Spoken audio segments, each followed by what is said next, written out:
क्या आपने कभी सिलाई मशीन से बर्तनों को साफ़ किया है? अगर नहीं तो आज मैं आपको बर्तनों को साफ़ करने का बहुत बढ़िया तरीका बताने वाली हूँ, वो भी सिलाई मशीन से। और साथ ही साथ यूज़फुल टिप्स हैं जो आपको बहुत ज़्यादा पसंद आने वाले हैं। इसी तरह के और टिप्स देखने के लिए आप मुझे फेसबुक और इंस्टाग्राम पे भी फॉलो कर सकते हैं। तो वीडियो अगर आपको थोड़ा-सा भी पसंद आया तो अपने दोस्तों के साथ ज़्यादा से ज़्यादा शेयर कर दीजिएगा ताकि वो भी इन टिप्स को यूज़ कर पाएँ। चैनल पे न्यू हो तो सब्सक्राइब भी कर दीजिएगा। तो चलिए आज का वीडियो शुरू करते हैं। आज का मेरा पहला टिप है पुरानी पैंट को लेकर। तो देखिए इस तरह की पुरानी पैंट हम सभी के पास कुछ ना कुछ पड़ी रहती हैं। कभी-कभी इसमें छोटा-सा कट लग जाता है तो हम इसको डिस्कार्ड कर देते हैं। लेकिन इस पैंट को भी हम बहुत बढ़िया तरीके से यूज़ कर सकते हैं। तो इसके लिए देखिए हमें क्या करना है, सिंपली इस तरह से पैंट को काट लेना है। जो कमर का साइड होता है इसको मैंने पहले से ही बना के रखा हुआ है और इसको मैं हमेशा यूज़ करती हूँ। इस तरह से देखिए ऊपर के साइड हमें सिलाई कर देना है और जो कॉर्नर एरिया होता है यहाँ पर भी हमें इस तरह से थोड़ा तिरछा करके सिलाई कर देनी है। अब इसको सीधा करके इसको इस्तेमाल करेंगे हम अपनी सिलाई मशीन में। तो इस तरह से देखिए जब भी हमें मशीन को रखना होता है तो हम इसका कवर लगा के रखते हैं। ऐसे ही रखेंगे तो धूल मिट्टी आती है जिसकी वजह से मशीन कभी कभी जाम भी हो जाती है। तो इस तरह से आप इसको एज अ कवर इस्तेमाल कर सकते हैं। जो हमारे वेस्ट कपड़े पड़े हुए थे उनका यूज़ करके हम बहुत बढ़िया तरीके से इसका कवर बना सकते हैं। कोई भी मेहनत नहीं है, बस इसको ऊपर से काट दीजिए और सीधा सीधा सिल दीजिए। इस तरह से देखिए इसको हमें बंद कर देना है। अब आप देखेंगे कि मशीन बहुत अच्छे तरीके से कवर हो जाती है, बिल्कुल भी धूल मिट्टी नहीं आती है और इसको हम मल्टीपर्पज़ तरीके से यूज़ कर सकते हैं। तो यहाँ पर मैंने इसको यूज़ किया है एज अ कवर। आप इसको दूसरे तरीके से भी यूज़ कर सकते हैं, वो भी आइडिया बहुत ज़्यादा यूज़फुल है। तो इस तरह से देखिए जो भी हमारे घर में कपड़े वगैरह पड़े होते हैं ना एक्स्ट्रा में, उनको भी आप इसमें भर के रख सकते हैं। अगर आपके पास एक से ज़्यादा पैंट हैं तो आप इसको इस तरह से भी बना के रख सकते हैं। इसमें पॉकेट होती हैं, आप इसमें छोटा-छोटा सामान भी रख सकते हैं। अपनी अलमीरा में या फिर कहीं पर भी आप इसको इस तरह से रख सकते हैं। आई होप कि आपको ये पैंट वाला आइडिया पसंद आया होगा। मैंने 2 ट्रिक शेयर किए हैं, आपको जो भी पसंद आए उस तरह से आप इसको यूज़ कर सकते हैं। इसको उठाना रखना बहुत ज़्यादा आसान है। तो चलिए अगला टिप भी देख लेते हैं। अगले टिप में देखिए जो ये मशीन का सुई होता है ना, कभी-कभी हम इसको कम इस्तेमाल करते हैं तो आपने देखा होगा जो इसका सुई है इसमें जंग आ जाता है और कोई भी कपड़ा सिलते हैं तो वो कपड़ा फट जाता है, कभी-कभी उसका धागा खिंच जाता है। तो उस केस में काफ़ी ज़्यादा कपड़े में दिक्कत आती है क्योंकि कपड़ा सिकुड़ता है बार-बार तो ख़राब हो जाता है। तो इस केस में छोटा-सा टिप आपको फॉलो करना है। आपको क्या करना है, देखिए इस तरह से फॉइल पेपर लेना है और इस फॉइल पेपर को इस तरह से रखना है। यहाँ पर आप धागा निकाल दीजिएगा, उसके बाद ही आपको काम करना है। और इस तरह से देखिए जैसे हम किसी भी कपड़े को सिलते हैं ना, सेम तरह से इसको हमें 2 से 3 राउंड इस तरह से घुमा देना है। इस तरह से घुमाने से क्या होगा कि जब हम बार-बार इसको चलाएँगे तो जितना भी सुई में जंग वगैरह होगा ना वो सारा का सारा रिमूव हो जाएगा, अच्छे से आप सिलाई कर पाएँगे।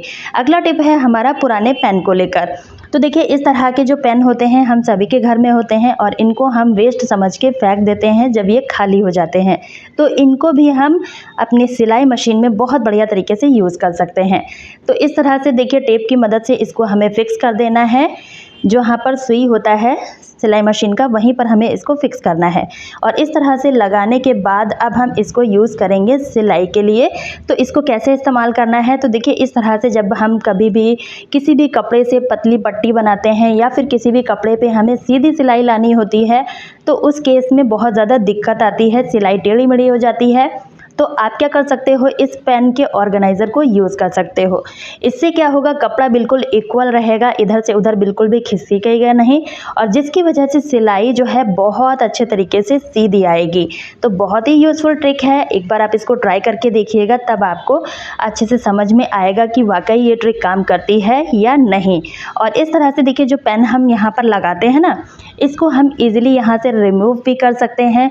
जब आपको ज़रूरत हो तो आप लगा लीजिए, अदरवाइज़ आप इसको निकाल भी सकते हैं। अब देखिए यहाँ पर जो सिलाई है ना बिल्कुल स्ट्रेट सिलाई आई है। ऊपर के साइड जहाँ पर मैंने पेन का इस्तेमाल नहीं किया था वहाँ पर थोड़ा सा टेढ़ी-मेढ़ी हो गई है। लेकिन नीचे के साइड सिलाई जो है बिल्कुल इक्वल आई है। तो जब भी आपके पास इस तरह के पेन पड़े हों, आप इसको इस तरह से एज अ टूल एक बार ज़रूर से ट्राई करके देखिएगा। उम्मीद करती हूँ ये पेन वाला आइडिया भी आपके लिए बहुत ज़्यादा यूज़फुल रहा होगा।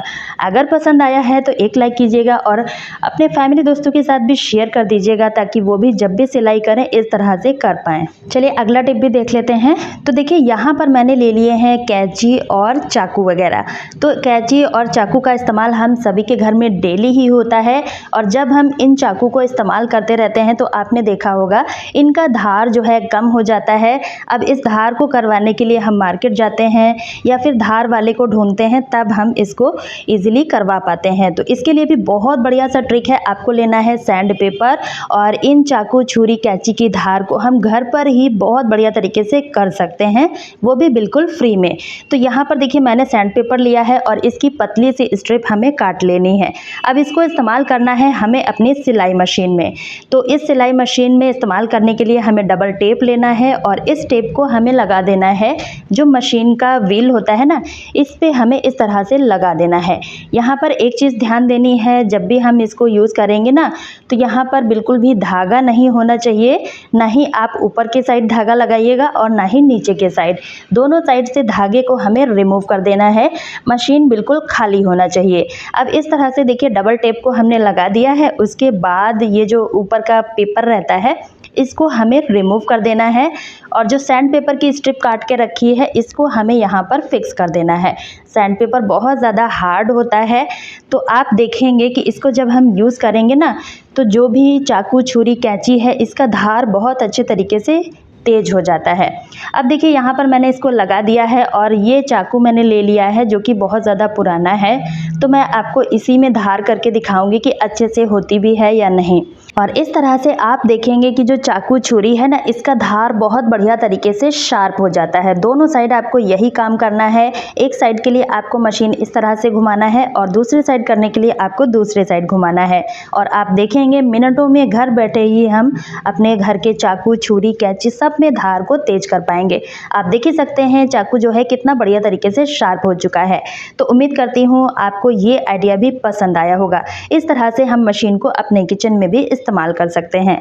तो अगला टिप है हमारा सुई को लेकर। तो देखिए जब भी हम सिलाई वगैरह करते हैं तो आपने देखा होगा कभी कभी ये जो सुई है ना, ये टूट जाती है और हम इसको वेस्ट समझ के फेंक दिया करते हैं। तो इससे हम अपने बर्तनों को अच्छे तरीके से क्लीन कर पाएंगे। इसके लिए जो टूटा हुआ सुई है ये हमें लेना है, और इस तरह के जो बर्तन होते हैं जिनका धार जो है पीछे के साइड मुड़ा रहता है, इसमें काफ़ी ज़्यादा गंदगी आके फंस जाती है। तो इस सुई की मदद से आप इसकी गंदगी को अच्छे से रिमूव कर सकते हैं, क्योंकि सुई जो है बहुत ही पतला होता है और आप देख सकते हैं जितना भी गंदगी है वो अच्छे से इस तरह से निकल जाता है। तो यहाँ पर जो बर्तन मैंने लिया है इसमें ज़्यादा डस्ट नहीं है, तो आप इसको इस तरह से ट्राई कर सकते हैं। उम्मीद करती हूँ आपको ये टिप भी पसंद आया होगा। एक लाइक कर दीजिएगा। अगर आपको वीडियो पसंद आया है तो दोस्तों के साथ ज्यादा से ज्यादा शेयर कीजिएगा, ताकि वो भी इन टिप्स को यूज कर पाए। और चैनल पे पहली बार आए हो तो सब्सक्राइब करना बिल्कुल भी मत भूलिएगा। साथ ही बेल आइकन को ऑन कर दीजिएगा, ताकि मेरे अगले वीडियो का मैसेज आप तक सबसे पहले पहुंच सके। तो मिलती हूँ अपनी नेक्स्ट वीडियो में, तब तक के लिए bye friends and thanks for watching.